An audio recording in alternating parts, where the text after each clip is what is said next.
Move away from my car, Let me tell you something.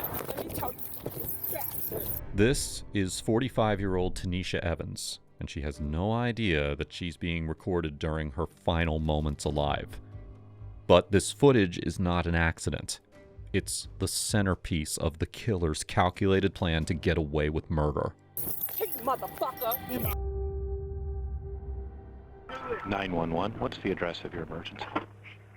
Sir, my name is Brian Williams. We need the police at Milton Avenue and Academy Street in Alpharetta. A man just shot a woman in the parking lot at Wells Fargo Bank. There's a black man with an orange shirt, long sleeve shirt, and a blue vest. Officers rushed to the scene, and upon arrival, their attention immediately focused on a man that they believed to be the shooter. Let me see your hands! Get on the ground! Put your hands down! Radio, I got one at gunpoint. Let me see your hands! Do not move. You understand me? I'm not gonna move. Do not move. I'm not. I got you covered. I got you. Do not move. I'm not gonna move. I got you covered. Somebody treat her, please. See what's going on. See if she's got a pulse. The man was identified as 58-year-old Othniel Inniss. He was taken into custody and transported to the police station for questioning.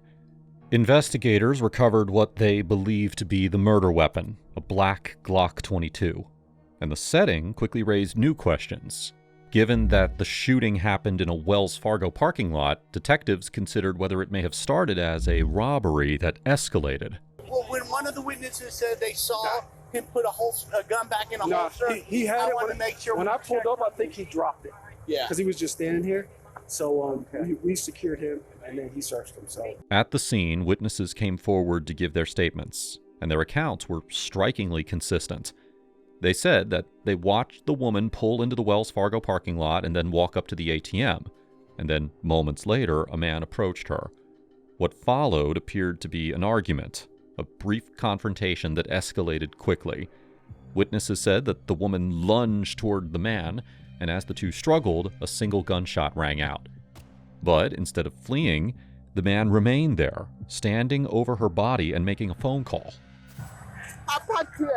You were parked here? I was going to use the ATM. She was arguing with the man. Slow down. Yeah. Calm down just a minute. Okay. She was there with the man. Yeah. And I think she sniped the phone from him. Uh-huh. And he just spoke. Okay. All right. Perfect. They're working on her, okay? So She's going to be okay, right? we hope so. All right, okay, we hope so. They're going to take.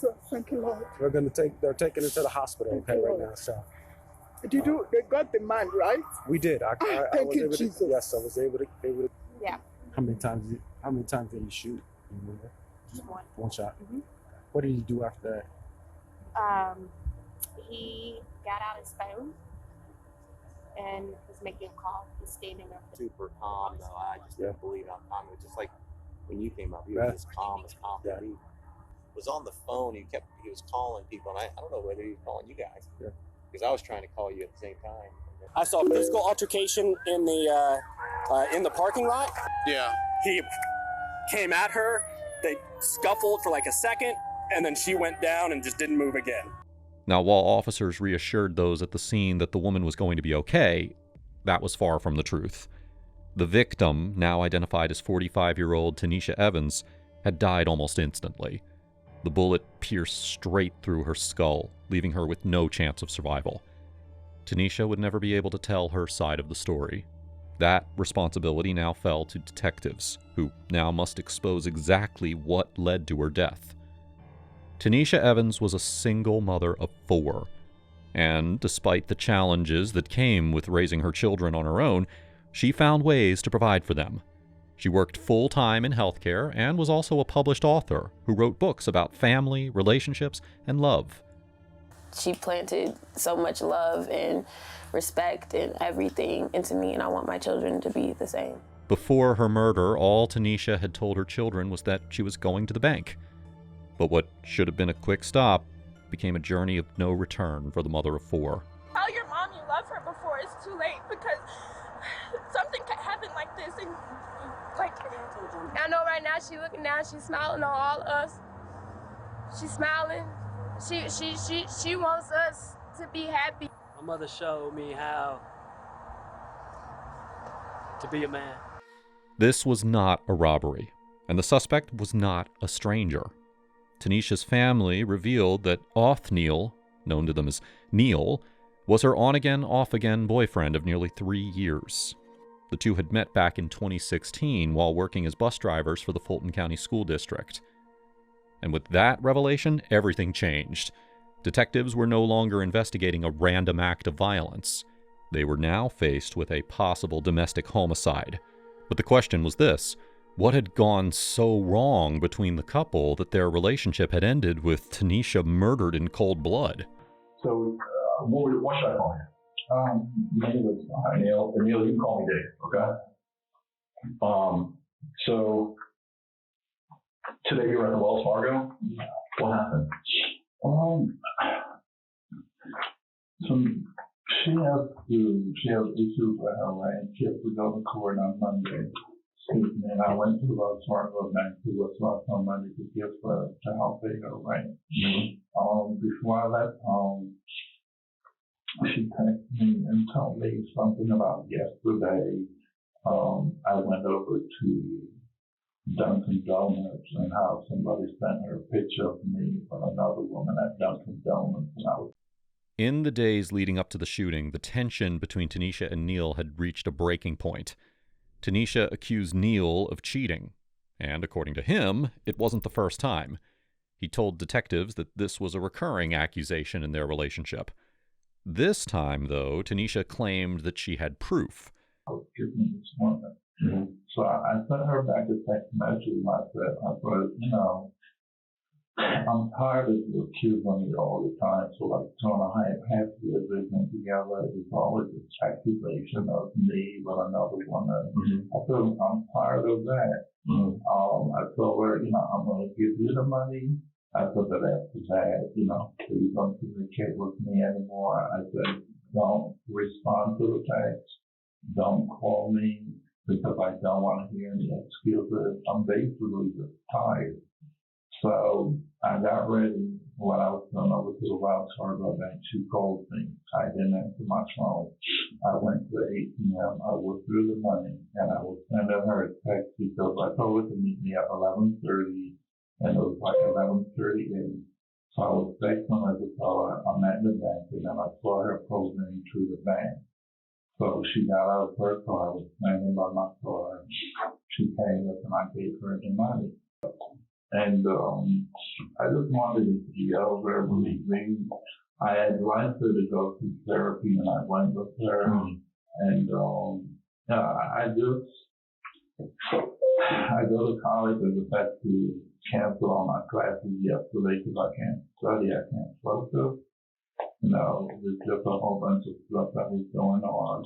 When she was accusing me yesterday I did go to Dunkin' Donuts, but I wasn't with anyone. I went down to the college to withdraw from my classes, and there was one counselor there, and I went to Dunkin' Donuts further down on North Point. I got a cup of coffee and 2 donuts, and then I went back to the college. What time was that when you were at Dunkin' Donuts? That was, it was after 10. It could have been around maybe 10:20 or so. 10:20 a.m.? Yeah. Okay. And you're a perimeter over here? No, the one after you pass North Point going down on Oeneil. The one on the left hand. Past. It would be on the left hand side. What's the name of it? It's a Dunkin' Donuts. No, okay, that Dunkin'. Oh, the college. Yeah. No, the next technical college. I just reached for my palm. I didn't need to shoot her or anything like that. I had no reason to shoot her or anything like that. And I just remember the gun going on. Okay. And that was it. So was this truly an accident? Or was this the breaking point of a long-standing conflict between the couple? As investigators dug deeper, they uncovered 2 separate police reports filed by someone who said that they felt unsafe in their relationship. And, to the detective's surprise, it wasn't Tynesha who had filed them. Okay. So you moved here in 2010. You said you made some reports about Tynesha before? Yeah. one was last month, actually. We had gotten into an argument while I was taking her to the bank to get some money, and I had my cell phone and the cigarette lighter, and she called me a name, so I just pulled over and actually got out of my car. And when she got out, I had the headpiece on. It was connected to the phone and kept telling me out of range, out of range. I came here, I filed a report. The officer and I went back looking for the phone. We never found it. He went to her apartment and spoke to her. She said she didn't have it. So I reported the phone as stolen to Verizon. And I was able to get back another phone. And then prior to that, I think it was in 2017, I think, we had a disagreement, and she was actually following me. And while she was following me, I called in to dispatch, and I came here and filed a report on her. So she's kind of like stalking you a little bit? Yeah, I don't know why she does stuff like that. She listens to other people, man. Neil told detectives that he had filed the first police report back in 2017, early in their relationship. After a heated argument, he claimed that Tynesha began stalking him, which prompted him to go to the police. He described Tynesha as having trust issues and obsessive tendencies, behaviors that he said felt emotionally abusive. Still, he didn't leave her. According to Neil, Tynesha promised to work on it, and he believed her. In an effort to support her and help her heal from past trauma, Neil agreed to attend therapy sessions with her. Then, just 1 month before the shooting, Neil filed a second report. He told detectives that after another disagreement, this time inside his car, his phone went missing. He believed that Tynesha had taken it so that she could go through it. When he confronted her and she denied it, he reported the phone stolen. Days later, it mysteriously turned up on the school bus that he worked on. Now, when asked why he never sought a restraining order or a no-contact order, Neil said this.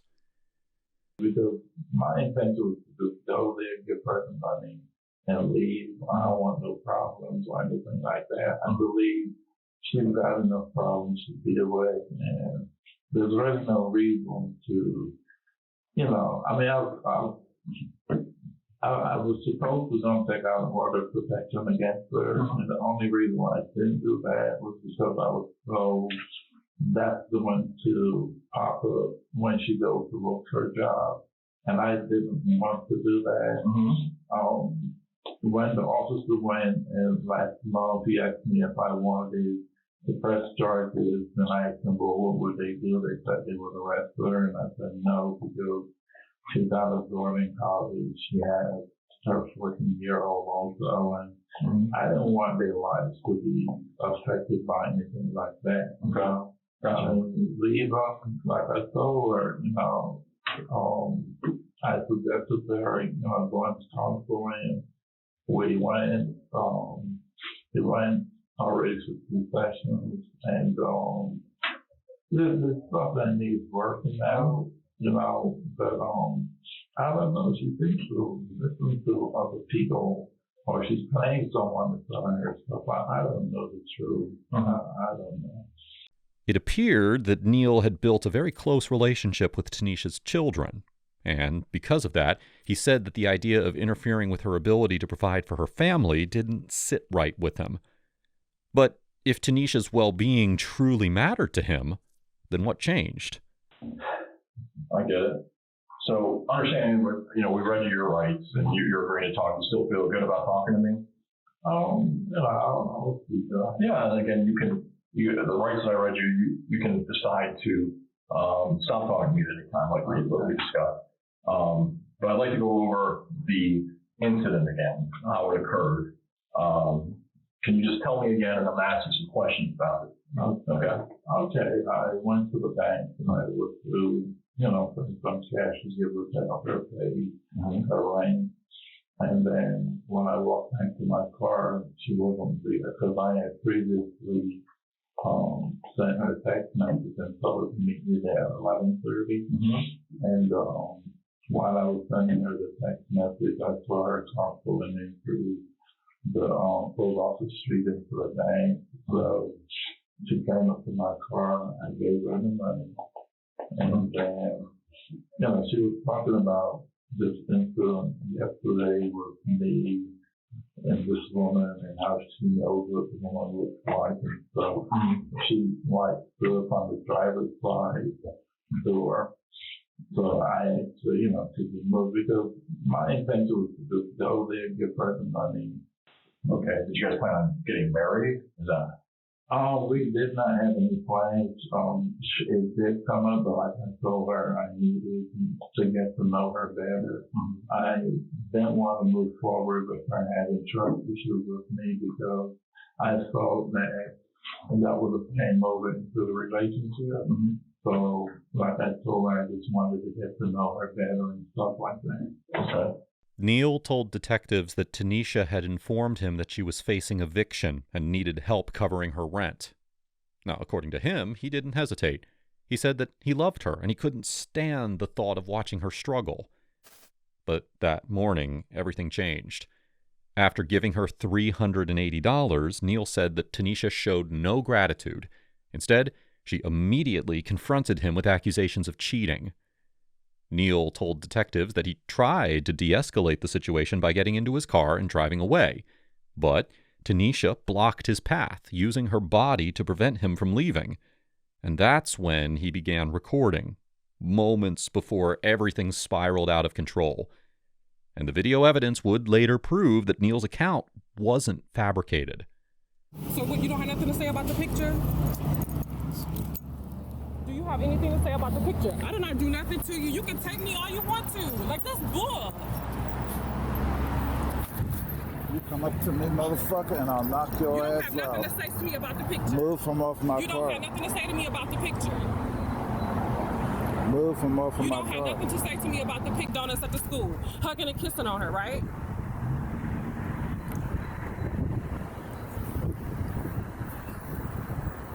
Move away from my car, Tynesha. Let me tell you something. Let me tell you, bastard.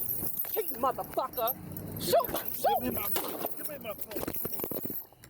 In the recording, Tynesha can be seen reaching for Neil's phone, triggering a struggle between them. Neil insisted that the accusations were false, claiming that she was only seeking attention, but he also said that he was shocked by how far she was willing to go this time. To get to the bottom of the cheating claims, the investigators pressed Neil further. What is that going to do for the relationship? Gotcha. And I think you made this clear, but I need to just directly ask you, is there another woman that... No, there's no one else. I have not... Any friends or anything that she could mistake for having a relationship or anything like that? No. Which is, there's nothing illegal about that. There's no one. I'm not seeing anyone. I'm not going to bed with anyone, playing, jump off, whatever. It's nothing like that. What Neil didn't know was that the investigators had already reviewed surveillance footage from the cafe, and the results were in. But, shockingly, the evidence supported Neil's story. He had been alone at the Dunkin' Donuts. He walked in, made his purchase, and left by himself. There was no other woman. Neil had been telling the truth all along. But this only added to the mystery. Why would Tynesha fabricate such an accusation? And did she deserve to lose her life because of paranoia? I don't know. So she's at the driver's door, you're trying to drive away. Well, I was standing up in front of her, and I thought I took these little so I can get into my car. Okay. And she was saying stuff about, she knows what the woman looks like. And I didn't respond to that because I really don't know what she's talking about. Then she snatches the phone out of my hand, and she moves away, and I asked her back to my phone. And she said something, I don't remember what she said. And I just remember just going to my gun and the gun went off. And I started going down, but I thought it was like she was faking or something because I just put down my gun really to like, you know, scare her and let her know, hey, give me my phone back. But I had no intention of use on my gun or anything like that. Okay. Not my thing. Because you had no intention to use your gun. At that point, you didn't feel threatened or anything from her. Well, I did feel kind of threatened because I don't know. She had this aggression in her voice, you know, and that's one of the reasons why, you know, I said to her, could you please move away? Because this morning she called me at home and she was going off, and I was like, well, hold up, you know, and I ended up hanging up the phone because I had just gotten up and I really got up, I said my praise, you know what I'm saying? I asked the Lord to bless my day, and I didn't want to go through anything. I didn't want to start off my day with no arguments and stuff. So I just hung the phone up and, you know, that was it. Yeah, like I said, when she was there, yes, I just kind of threatened because she was, you know what I'm saying, she was kind of like aggressive, tone in her voice and stuff like that. And I just like to, you know what I'm saying. I told her everything, yeah. Okay. And so, and she has in fact like been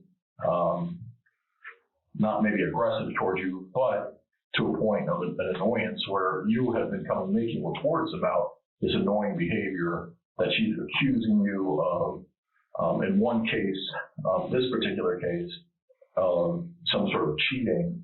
And she's accused you of that in the past? I didn't make a report about the cheating. What I made a report about was, man, my phone went missing, right? And also when she was calling me, when it was in 2017, because I had called and I had the operator on the line while she was calling me and stuff like that. And she told me after that someone told her to do it, you know. Someone told her to follow you? Yeah. I don't know. She's been like harassing you. Has she made like overt threat? It is because the email I sent to her, I told her, you know, if she contacts me anymore, I'm going to consider it harassment, and I'm going to come to the police and file a report. You know, it wasn't working out. I love her to death. I'm not going to like you. I love her. But it's just this thing bad. I don't know. So you said you have reported the incident or you recorded partially on your phone, like when she was kind of harassing you? Right, when she was standing in front of my... And you're asking her to get out of the way? Yeah. Okay. And was the phone still recording when the gun went off? I'm not sure. Not sure? But she had grabbed it from you before that? She did take it out of my hand. When she fell, it was actually on the ground, so I took it up to call 911. Did you call 911? Yeah, I forgot I had the headpiece on, and then I think it came in and said something about a virtual recording or something like that. You dialed 911? Yeah. Okay. Now, early on, investigators suspected that the relationship may have been abusive, with Othniel as the aggressor. But as the evidence came in, that theory didn't fully hold up. To gain a clearer picture of the dynamic between the couple, detectives reached out to Tynesha's therapist to hear his perspective. Well, I am free to say this. There was absolutely no insinuation of in any way that there was any violent tendencies or ideation on his part. I don't, with the 2 visits, I don't know how much I can help you other than that there was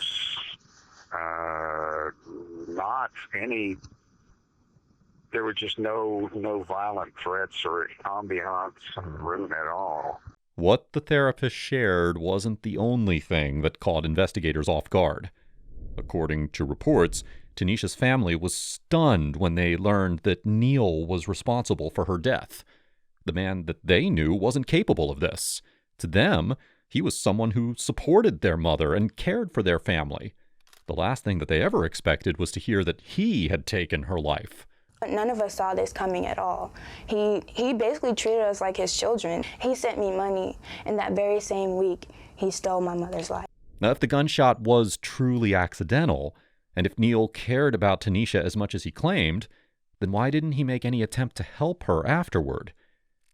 As detectives were still grappling with that question, Neil asked something that immediately set off alarm bells. But does that mean you don't feel comfortable talking to me anymore, or? No, well, can I ask you a question? Absolutely. What is the normal procedure like? What happens after this? Well, after this, so you are under arrest, obviously. Okay. I mean, we had this incident in the parking lot, and that's what I'm trying to figure out, what exactly happened, you know? Your Tynesha had been shot, right? She had to go to the hospital, and it doesn't look good for her at this moment, okay? And so obviously we're working through that. So, I mean, you're under arrest, and depending on what occurs with Tynesha, I mean, those are going to be the charges now. You know, so I'm just trying to get your side of it. Do you understand? I mean, what other questions would you have? Well, when would I be able to speak to seeing that I am under arrest? Mm-hmm. If it doesn't look wrong for her, then what would I be charged with? Murder. Okay, so when would I probably be able to speak to an attorney or someone? Yeah, I mean, so what you need to, if you want to talk to an attorney, you just tell me that right now and we'll stop talking, okay? And then you can, contact your loved ones or contact someone at the jail. Now, detectives immediately identified a few problems with Neil's actual question. If she's dead, what happens? Now, first was that nearly 2 hours into the interrogation, Neil had shown no emotion over shooting Tynesha. Secondly, his wording suggested that he didn't believe that she was dead, and yet he showed no hope for her survival either. And third, his focus wasn't on her condition at all. Instead, he seemed preoccupied with the legal consequences, ignoring the fact that he had just shot his partner of nearly 3 years. So to understand exactly what they were dealing with, the detectives decided to tell Neil the true state of Tynesha's condition. So you saw her bleeding, she fell to the ground. Did you try to get to the home and call 911? Did you try to do any sort of medical? Well, I went to her and, so I shook her and she was unmoving. So I dialed 911. Okay. Yeah. Okay. Okay, she is deceased. Oh, no. Okay. I mean, I think it was kind of obvious at the scene, though, was it not? That. I honestly, I really couldn't tell because, like I said, it just, the whole thing, I was just in shock. Mm-hmm. But you knew that she was shot in the face, right? Yeah, because I saw the blood coming from her mouth. Did you think she shot her in the mouth, or where did you shoot her at? No, I mean, I think there was something in her forehead. Mm-hmm. I assume that's where, she got shot. Mm-hmm. Well, how exactly would you shoot her in the forehead by accident? Say that again. How would you shoot her in the forehead by accident? Well, she's almost as tall as me when I pulled my gun out. Mm-hmm. I just said I heard the gun went off. Mm-hmm. She's almost as tall as I am. Yeah, but I mean, you had to point it directly at her face then, right? I just pulled, to be honest with you, I just pulled it out. It was not my intention to shoot. And I get that. So, I mean, you pointed at her face in order to scare her? I pulled it out, something like this, but it wasn't, I didn't consciously choose any part of her body to point the gun at or anything like that. It was just action. So when you pull a gun out, that's the appropriate action is to point the gun towards the person. I mean, you couldn't just hold it down like at your side and say, give me my phone back. Yes, I would say I could have done that, but at the same time, also there, I wasn't thinking, well, okay, I'm gonna probably gonna shoot her or anything like that. That was the last thing that I would have do something that was not supposed to happen. I understand that. It sounds to me, though, like potentially you had gotten fed up with her antics against you. So here you are at Wells Fargo giving her money, mm-hmm. and she's still taking it out on you, and that she's giving you all this anger and accusations, and it made you mad. I was mad, but I wouldn't say that I was mad to that point where I would shoot her. And in terms of the setup for it, all I wanted to do was just get in my car and move away. That's all I wanted to do. I had no intention whatsoever of shooting her. I didn't think of a body part to point my gun or anything like that. When she snatched the gun out of my hands, I was shocked. I was surprised because I didn't expect that she would have done that. You said gun, but phone. I'm sorry, when she pulled the phone out of my hands, I'm sorry.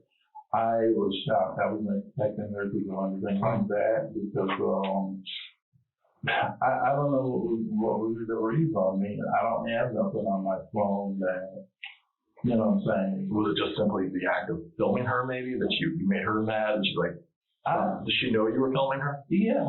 And so, maybe that made her mad, and she's just like, I don't know. I mean, you weren't saying anything to her. I mean, and we'll see the video, but maybe you just don't remember what you were saying to her at the time. I remember asking her to move out of the way so I can get into my car. In terms of conversation, I don't remember, you know what I'm saying, us having a conversation where we were going into a dialogue or something like that. I do remember her saying that, you know, now she has a picture of what the woman looks like. I don't even know who's the woman she's talking about. I really don't know.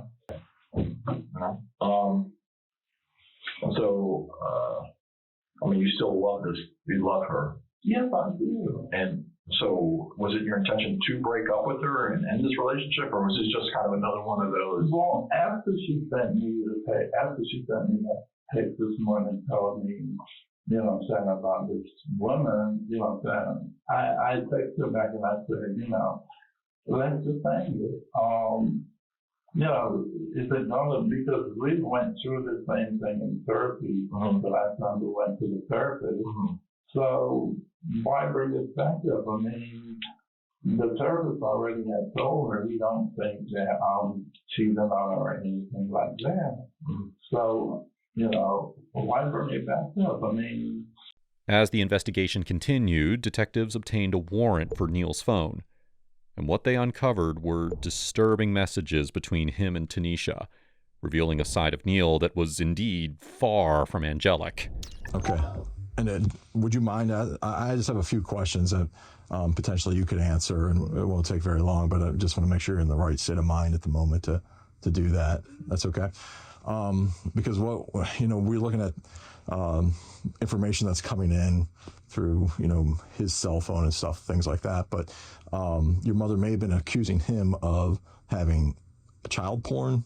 Did you ever hear anything about this? She told me about that because she overheard a conversation where he was actually talking about me as well. Really? And she told me not to say anything to him or anything like that. I was eating something and he relayed a message to one of his friends.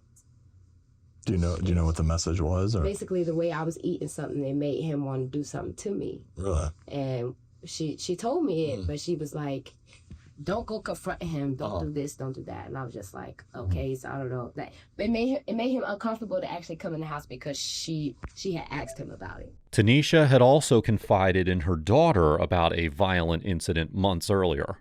She said that Neil once dragged her out of a moving car, and when she begged nearby bystanders for help, they urged her to file a police report, but she never did. Later that same night, Neil allegedly showed up at her home, pushing at the door and threatening her. And so on your way to Dunkin' Donuts, you get a call from her, just checking in the morning. Yeah, it's normal that, she'll call me in the morning. So you guys are still, although you kind of cooled it a little bit, you're still in a relationship with her, and she's trying to work through her trust issues with you. And you, part of that is that she is visiting as a counselor. Yeah. And if that can work out, you see a future in the relationship. If not, it seems like it's maybe dwindling out. Yeah. Is that am I just following you? Yeah. Just so I'm trying to understand. Yeah. But all along, you made reports to the police, or at least 2. Any other police reports anywhere other than Alpharetta? No. Okay. And it's about like kind of harassing sort of situations where she's either following you around or you think she took your phone? Is that part? I think she took it. She said when she got out, the phone got knocked out. I think she took it because it's kind of tough, you know what I'm saying? The phone is in my console right here. So she said, you know, that the phone got knocked out. Okay. I understand. And so you talked with her around 10:20, or you're at Dunkin' Donuts. Sometime previous to that, you spoke with her over the phone. She made these accusations towards you. Well, no, she only made them today. Oh, okay. Yeah, those were made. She sent me a text this morning and making those accusations. Okay. Now, okay. And she made these accusations. So what was your feeling about that when she? Well, I sent her a text back and I told her, I said, you know, I can't deal with this anymore. I said, you know, that's just end the relationship because I can't deal with you constantly accusing me of other women. This has been going on for a while, and you know, it makes no sense. I'm not seeing anyone. Even the counselor that we're going to told her, you don't think I'm seeing anyone. I mean, you can't speak for me, but. Neil told detectives that he had recently returned to school, working toward what he described as his dream career. To support himself, he took on multiple jobs. But, according to him, his relationship with Tynesha had become a major source of emotional strain, one that he said was interfering with his ability to focus on his studies. And you were feeling like because she's been too much of a... It's been a lot of stuff with her. I live with an elderly care. Okay, so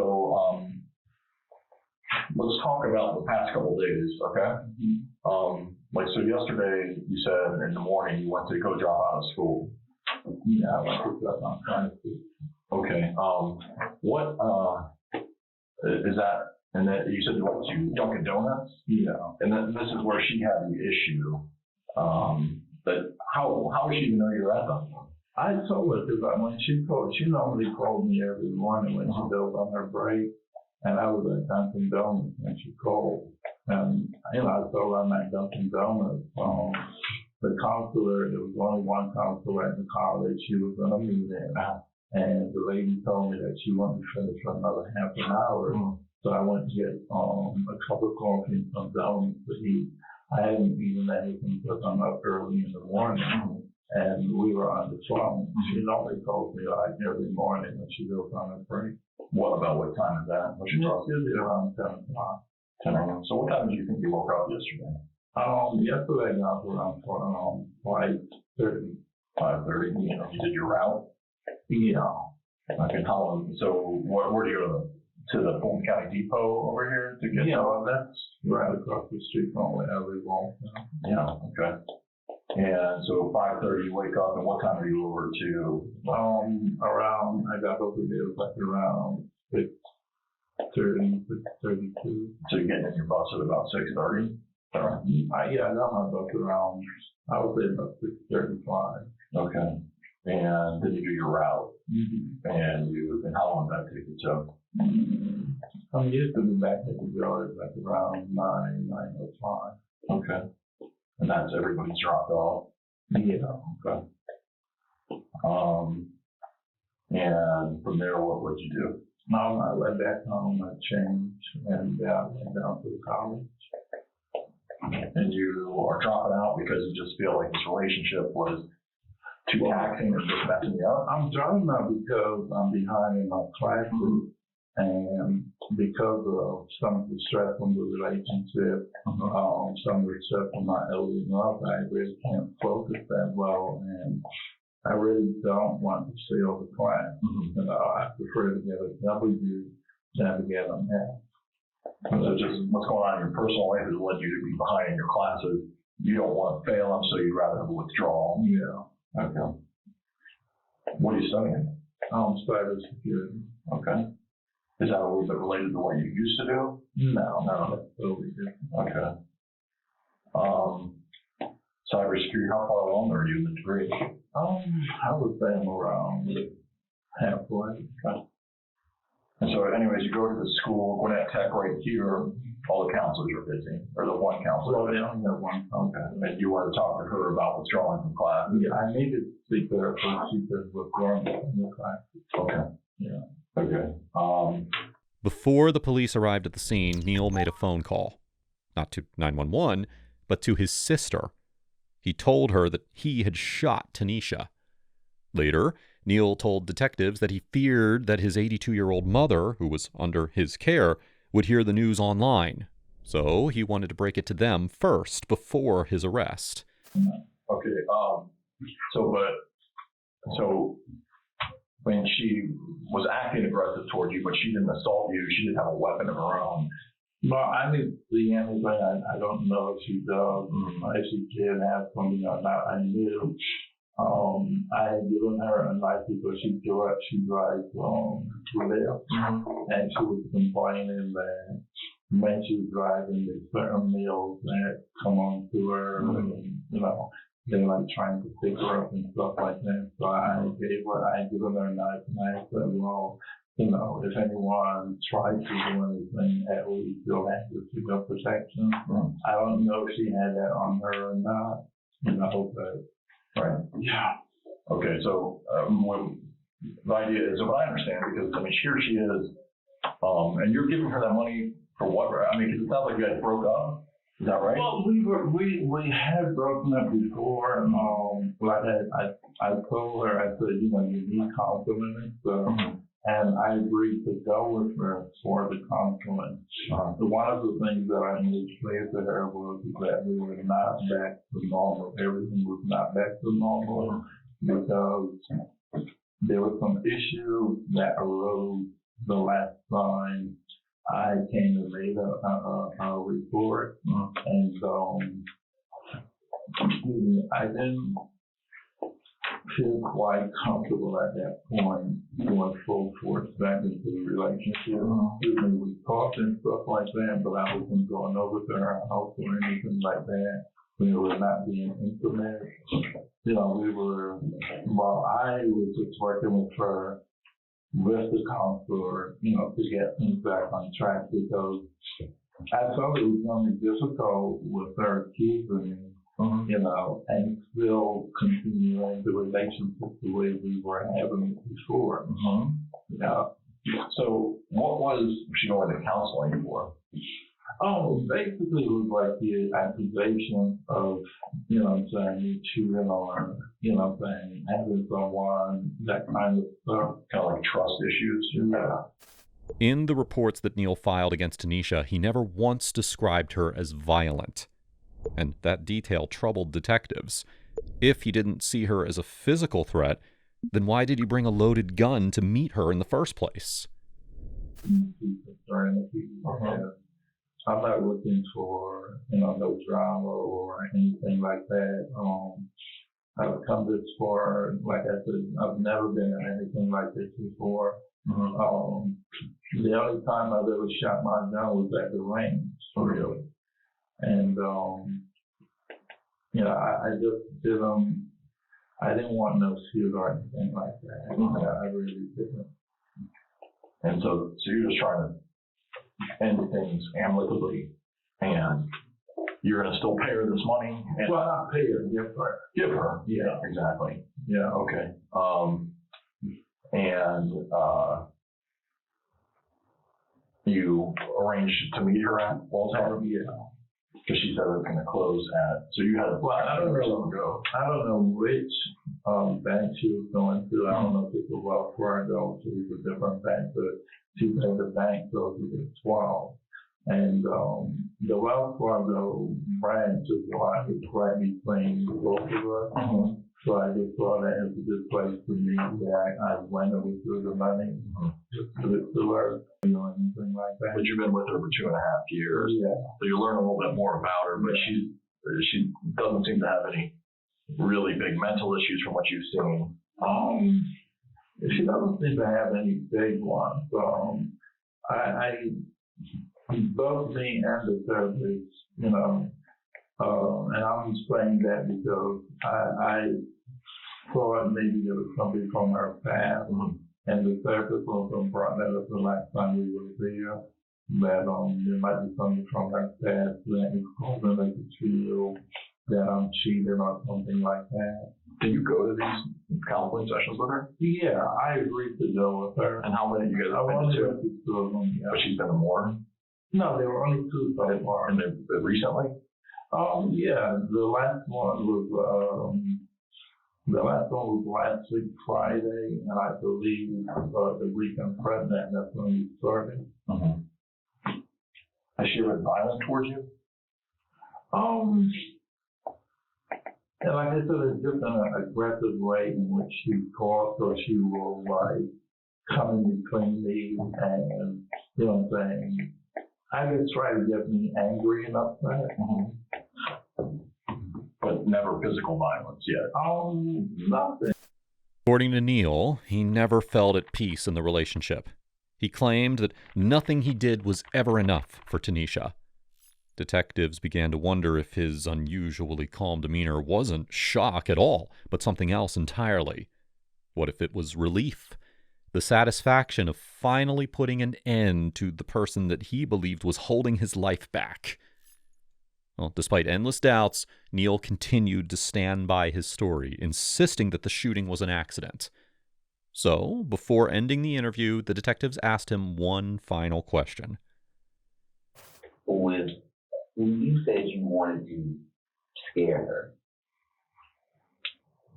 but you know, a gun is a lethal weapon, right? Yeah. So why would you put it and then point at it? Because from what you have said, you reached back and you drew your weapon and just pointed straight forward. What does that say to you? To me, it was just if somebody, if I was to draw my gun at you, point straight at your forehead, what do you think my intent is? Well, I would think, well, it depends on the situation also. If you're asking me to get down on the ground, then I would assume that you want me to get down on the ground. In the same instance that you and your deceased ex-girlfriend would make, what if she was the one to do the exact same thing? What do you think her intent would be? Would she just be doing that scary, or would she be doing that to harm you? I mean, it could be either or. To be honest with you, it could be either or. And I mean, given the fact that she said to me, I want my phone back, it could be either or. And you said you loved this woman, correct? Yeah. And you loved her enough to pull a weapon on her, to scare her. Just to scare her, not to shoot her or kill her. Well, let me ask, so, was your trigger thing? Pardon? Where was your thing? I remember having my finger like this. I don't remember being in the trigger part. That's the part when I say, I thought maybe, she was like play acting, because my intention was not to shoot her, and my intention was not to pull the trigger or anything like that. That was not my intention. And your intention was? Just to scare her, just to give me my phone back, that's all. Okay. Nothing else more than that. Okay. Detectives didn't believe the story about a scare tactic or an accidental trigger pull. To them, it all felt rehearsed. It was clear that Neil knew exactly what he was doing the moment that he pulled out that weapon. Investigators believed that Neil was fully aware that Tynesha was furious over the cheating accusations, and they think that he used that to his advantage. This was never just a kind boyfriend offering to help with rent. Detectives believe that he lured her there under that pretense while carrying an entirely different intention. I was supposed to return it back to them. Okay. All right, well, one other question before we take some pictures here. Now, I am going to be talking to her family here. Is there any message you want me to pass on to them? I'm sorry, this was an accident.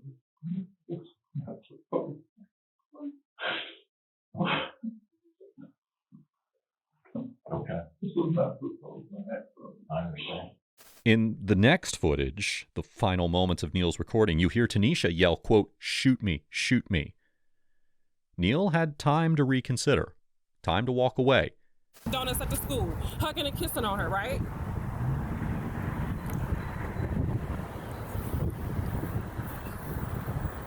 Move away from my car, Let Tynesha. me tell you something. Let me tell you, bastard, cheat motherfucker, shoot! That recording would become the closest thing that anyone would ever have to an answer. The final moments before Tynesha Evans was murdered in cold blood. And the evidence that would ultimately seal Neil's fate was captured by Neil himself.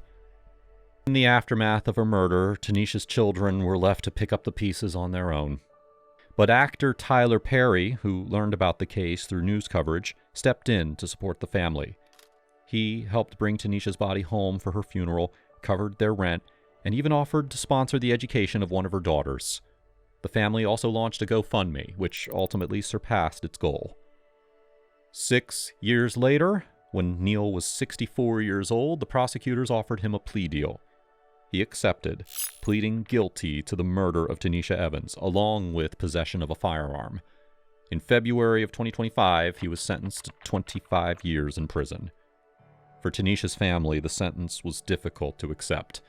They believed that the case should have gone to trial, and that Neil deserved life behind bars. But that outcome never came. Nevertheless, despite their disappointment, the family says that they are grateful that Tynesha finally received justice. Now, if you found this case to be interesting, well, then you need to check out my video on the wannabe gangster who got an instant reality check.